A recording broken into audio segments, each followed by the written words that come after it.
Você vai fazer o vestibular da Universidade Federal do Paraná? Então você está no lugar certo.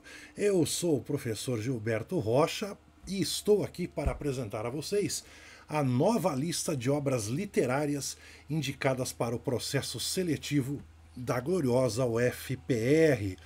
Pessoal, eu estou de férias, você também deve estar de férias, estamos em janeiro de 2023. E é a primeira vez em mais de 20 anos que a Federal do Paraná divulgou a lista de obras literárias antes do início do ano letivo. Isso é maravilhoso, pessoal, tá? Tanto para os alunos quanto para os professores. Isso ajuda no planejamento das aulas e, claro, para o aluno é muito mais bacana porque ele tem mais tempo hábil, mais tempo disponível para ler as obras. Se por acaso você fez vestibular no ano passado, você vai observar que algumas dessas obras, ou algumas das obras da lista do ano passado, foram mantidas, ok? Mas enfim, vamos lá, pessoal. O objetivo nosso aqui é apresentar as obras. Não vamos aprofundar nada, não vamos dar spoiler, nem nada disso. Bom, Tomás Antônio Gonzaga com As Liras de Marília de Dirceu. Gonzaga é um autor do século XVIII. E veja bem, o nome do livro que você vai comprar é Marília de Dirceu. Dentro do livro Marília de Dirceu nós temos as liras e nós temos também outros tipos de poemas. Você deve ler apenas as liras. E isso a gente está deduzindo baseado na informação passada pela Federal. Lá na lista da Federal está escrito exatamente da forma que você está vendo aí na sua tela. Tudo bem?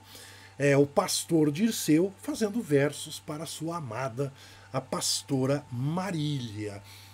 Temos no século XIX Álvares de Azevedo, que compôs um livro de contos, são histórias curtas, são contos que compõem a obra Noite na Taverna. Lá no teu ensino médio você deve ter assistido às aulas de literatura, quando falava-se sobre o romantismo, falava-se sobre um cara inglês, Lord Byron, que influenciou uma geração de poetas aqui no Brasil. Pois é, a obra Noite na Taverna é o melhor exemplo da influência do Lord Byron na literatura brasileira. São contos meio assim de terror, tal, né? Não vamos dar spoiler, tá bom? Bom, gente, esse barulho que você deve estar ouvindo ao fundo é o meu computador que parece que vai decolar, tá certo?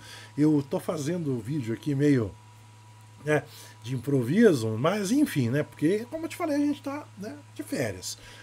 A Falência, Júlia Lopes de Almeida. Dona Júlia é uma autora do finzinho do século XIX, começo do século XX. Nessa obra, a Júlia conta a história de uma moça chamada Camila, que se casa com um sujeito rico, Teodoro, e ela não é muito feliz no seu casamento, ela acaba arrumando um amante, e o marido resolve investir o seu dinheiro na bolsa e acaba não dando muito certo. O que acontece depois? Seu professor vai contar, tá bom? Sagarana do Guimarães Rosa. Esse livro faz parte da lista do ano passado, tá? É um livro de contos. O grande escritor mineiro Guimarães Rosa, com as suas histórias ambientadas no sertão, né? Moçada, o Guimarães Rosa não é um autor fácil de ser lido, certo? Os alunos sentem uma grande dificuldade, principalmente quem não tem assim um contato muito, digamos, frequente com uma literatura mais elaborada. Isso não significa que o Guimarães Rosa seja um autor impossível de ser lido, tá bom? Seus professores certamente vão ajudá-lo a compreender melhor a obra desse, né, esse maravilhoso autor que nós temos aqui no Brasil. Outra obra maravilhosa, Morte e Vida Severina. Tanto Sagarana quanto Morte e Vida Severina são clássicos da literatura moderna brasileira. Morte e Vida Severina é a história do Severino, o retirante que sai do interior de Pernambuco e vai em direção à capital, em direção à cidade de Recife. Tá certo, moçada? Lembre que Morte e Vida Severina, quem já leu, né?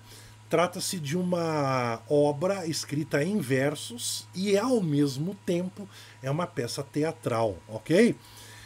Quarto de Despejo, da Carolina Maria de Jesus. Moçada, Quarto de Despejo é um diário. É um diário. A Carolina é uma senhora de origem negra que morava numa favela em São Paulo. Ela catava material para vender, né? Papel em especial. E durante esse período em que ela morou na favela e em que ela catava esse material aí para reciclagem, ela fazia diários, ela fazia anotações. E parte desses diários acabou se transformando nessa obra, que é um relato nu e cru da realidade de São Paulo na década de 50, ok? Nove Noites, do Bernardo Carvalho, obra que fala sobre um jornalista que sai de São Paulo e vai até a região do Xingu para investigar um crime que aconteceu no finalzinho dos anos 30. Na verdade é um suicídio, né? É o suicídio de um antropólogo norte-americano. Será que ele vai conseguir descobrir alguma coisa a mais? Em breve você vai saber. E fechando a lista, temos o Livro das Semelhanças, de Ana Martins Marques. É um livro de poemas, livro que entrou na lista da Federal no ano passado, e baseado no que os alunos me contaram, eles adoraram o livro. Não é um livro difícil, muito pelo contrário, a linguagem da Ana é muito acessível, né, bastante acessível, e a obra em si tem uma estrutura muito legal, e depois você também vai saber por que se chama o Livro das Semelhanças, tá certo? Meus queridos, a lista está aí devidamente apresentada para vocês. Fiquem ligados no nosso canal, porque teremos novidades ao longo do ano. O que será?